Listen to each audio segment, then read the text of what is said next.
Well, he knows our every thought. Jesus knew what I was thinking. I wasn't saying anything, but he knew exactly what I was thinking. And you know what he said to me? He said, Carl, would you like the answers to my list of questions? He flipped it on you. Oh, wow. I didn't know what to do with that.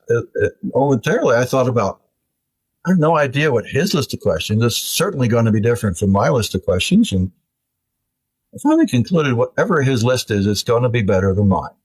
So yes, I want the answers to your list of questions. And then Jesus says to me, Carl, your mind is too small to understand my list of questions, because my list of questions is all questions. Are you willing to become one with me and share my mind?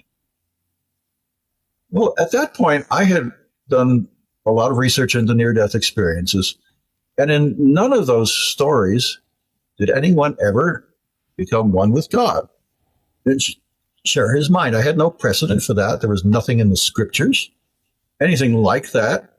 And I had done, a comparative study of religions, and there are some religions out there that teach if you become one with God, you cease to exist because you are absorbed into him and your personality is just lost in his infiniteness. And it's like, he's got a really powerful person I'm dealing with here. I would just be overwhelmed and just disappear in there, and I might cease to be me. And I like me.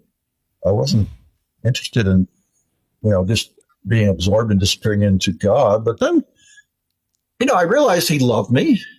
He had a plan for me. He wasn't going to do anything bad. So this has got to be a good thing. But I had no idea what I was getting into. And I said, yes. And the moment I agreed to that, I just felt myself sucked into Jesus Christ himself. And we were one. And I knew what he knew, and he knew what I knew, but my personality was still intact with all my memories. And what was remarkable about that is I thought, this is really normal and natural. I feel like I've been here before and done this before, but I don't remember this at all. And it was so perfect, so right. And I also detected that not only was I in Jesus, but I was in the Father too. And so I knew what the Father was doing and thinking. And what was remarkable is that even though they're one, they have distinct personalities. They're very different in their personalities, but they are identical in their character. And that was a profound revelation for me, because how can someone be one with another entity and still retain their individuality? But that's the way it works. And I got a glimpse of everything that God was doing. It was amazing. The things that were going on in heaven. And I got to see the whole universe at a glance.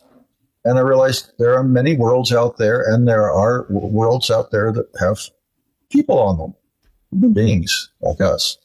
But they're perfect worlds because Satan is not there. And I got to see the celestial city, and it was vast, enormous, like almost infinite.